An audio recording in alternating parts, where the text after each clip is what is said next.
Assalomu alaykum, hurmatli qo'y burchi sohiblari. Dekabr oyi va nihoyat yil yakuniga keldik. Shu yil 25-yil ko'pchilikka tashvishli, kimgadir og'ir energiyada kelgan bo'lishi mumkin. Ilohim xayrli bo'lsin. Barcha tashvishlarimiz, bizlarning muammolarimiz shu yilda qolib ketsin degan holatda 25-yil yil yakuni dekabr oyi uchun tarot bashoratini ko'ramiz. Zamonaviy tarotni tanladim. Dekabr oyidagi energiya uchun ko'ramiz. Qanaqa holatda bo'ladi? Shesтерка jezlov ajoyib kartamiz. Yoqtiraman o'zim ham, ya'ni koroleva bo'lasizlar. Sizlarga kimdir rag'batlantirishi mumkin. Sabr toqatingizga, harakatingizga, ishingizga, o'zingizni energiyangizga, qilgan mehnatlaringizga yaxshi taqdirlanasizlar. Xudo xohlasa, dekabr oyida sizlarga nimadir qo'shimcha bonuslar kelishi mumkin. Man sodda qilib aytaman sizlarga. Qo'shimcha daromad kelishi mumkin yoki xonadoningizga yaxshi bir mebel olishlaringiz mumkin yoki sizni ishingizda yaxshi statusingiz ko'tarilishi mumkin. Qo'shimcha daromad, finansiy oylik kelishi mumkin. Qanaqa energiyada bo'lasizlar? Ko'p shoshilishlaringiz mumkin, ko'p mehnat qilishlaringiz mumkin. Shu ilohim 25-yil yaxshi sizlar uchun ham yakun topsin, lekin ko'p mehnat qilishlaringiz ham mumkin. Kartadan ko'ryapsizlar. Tuz pentakli albatta sizlarga yaxshi energiya, pul energiyasida turibdi. Pullik muammolaringizni hal qila olasizlar. Yaxshi oyliklar kelishi mumkin. Qo'shimcha daromadlar bo'lishi mumkin. Psixologik holati qanaqa bo'ladi? Yil yakuni. Yil yakuni deb atadim bu tarot raskladni. Dekabr oyi. Psixologik holatingiz qanaqa holatda bo'ladi? Ko'ramiz. Восхищение миром. Shunaqa sizni qalbingiz ochiladi, ko'nglingiz ochiladi. O'sha hayotingizni, butun olamni, umringizni boshqacha holatda, boshqacha ko'zda ko'rasiz. Odamlarda yaxshilikni ko'ra bilasizlar. Olamda go'zallikni, juda ham pozitiv holatda ham bo'lasizlar. Тяжесть собственных идей kartasi psixologik holatingizga ishonasizlar. Menga ham shu karta ko'p tushadi o'zimni raskladimga, qanaqadir savollarimga. Bu o'zingizni aqlingizga, xayolingizga ko'p keraksiz fikrlarni saqlamang. Keraksiz negativniy fikrlarni o'zingizga ko'p yuklamang. Serдце на замке kartasi. Iloji boricha o'zingizni qalbingizni yopmaslikka harakat qiling. Chunki bu yerda bizning qalbimiz, ko'nglimiz yopiq holatdagi karta. Shuni aytmoqchimanki, ochilib yashang. Do'stlaringizga, aqlingizdagi insonga, atrofingizdagilarga, ko'nglingizdagini, qalbingizdagini, nimalarni aytmoqchiligingizni, nimalar atrofingizdagilardan nimalarni xohlamoqchiligingizni, hayotdan nimalarni xohlamoqchiligingizni aytib yashang. Shaxsiy munosabatlarda nimalar kutilyapti? Yil yakunida aqlingizdagi inson bilan o'zgarishlar bo'ladimi? Shularni ham ko'ramiz. Munosabatlar kartasi men ozroq yoshirib ko'rsataman ba'zi joylarini. Koroleva огня. Qo'y burchiga xos bu karta. Sizda ko'proq aqlingizdagi insonni sog'inishingiz, uni xohlashingiz, undan yaxshi energiya olishingiz, u bilan uchrashishni, u bilan ko'p vaqtingizni o'tkazishingizni xohlashingiz haqida ko'rsatilgan. Mag kartasi va bu albatta ro'y beradi. Siz aqlingizdagi insondan talab qiladigan e'tiborni, munosabatlarni ola olasiz. Va Luna kartasi. Lekin ko'nglingizga har xil negativniy fikrlarni olmaslikka harakat qiling.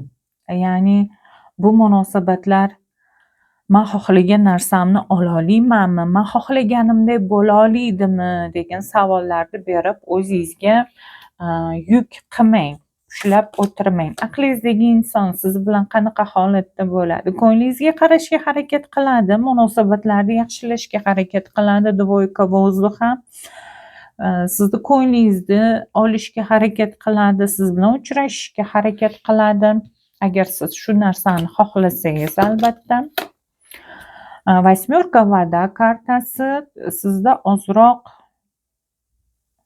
aqlingizdagi inson sizni chegaralaringizni buzishi mumkin, sizni ko'p tergashi mumkin, rashk qilishi mumkin. Unda umuman siz sezmagan, bilmagan hislatlarini his qilishingiz mumkin, ko'rishingiz mumkin. Aqlingizdagi inson o'zini judayam tushkun holatda sizga ko'rsatishi ham mumkin. Balki aqlingizdagi insonga ozroq sizda yaxshi gapingiz, yaxshi munosabatingiz kerakli holatda bo'lishi ham mumkin. Xo'p, ishlarimizda nimalar kutilyapti? Yil yakuni ishlaringizda nimalar ko'rsatadi? Ko'ramiz.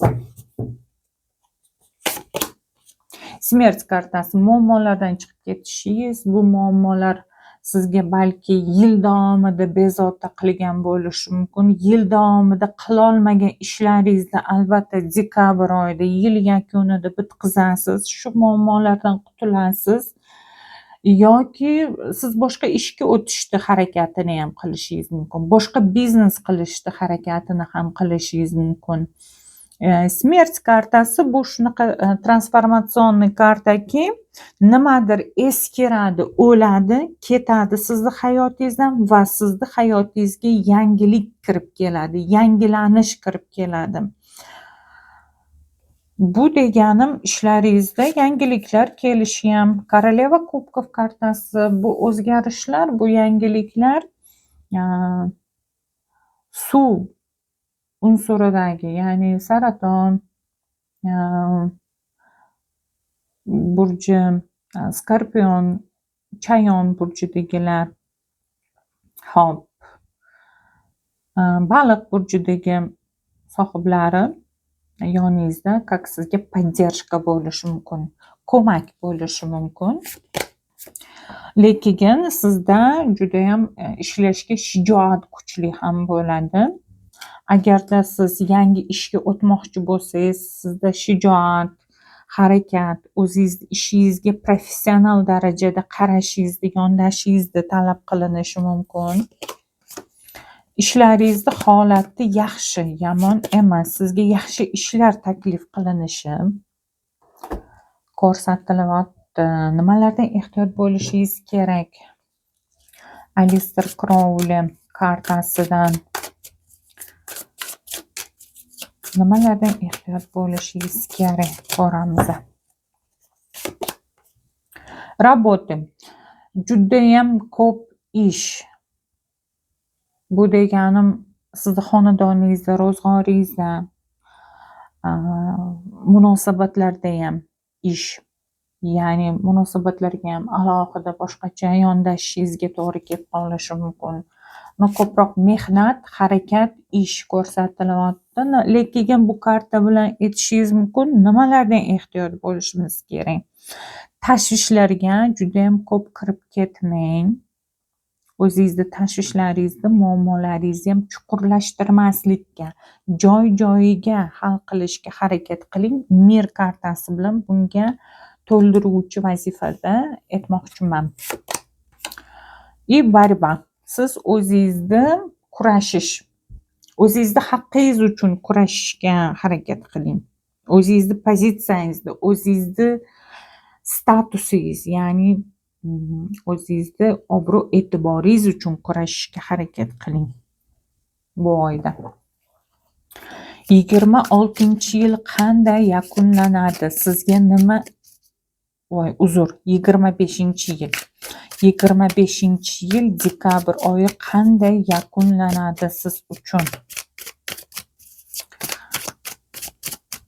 Mayli, bu savolni to'ldiribroq etmoqchiman. 26-yil qanday boshlanadi? Baribir bunga alohida ochirim qilamanman. Ko'ramiz. Так, укращенная сила qanday yakunlanadi?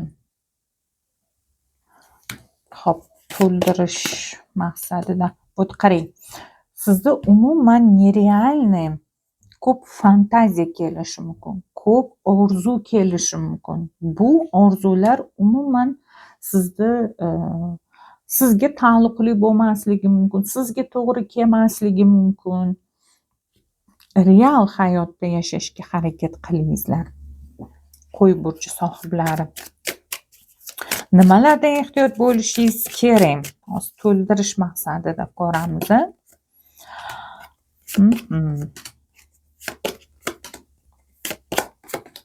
Hop, mana bu 3 ta karta bilan aytmoqchimanki, nimalardan ehtiyot bo'lishimiz kerak. Tuz pentakli bu katta finansi, pul, imkoniyat. Bu esa orzularga ko'p orzu qilishimiz, lekin bu finansi qayerdan keladi? Bizga qanaqa qilib erishamiz degan o'y-xayollar.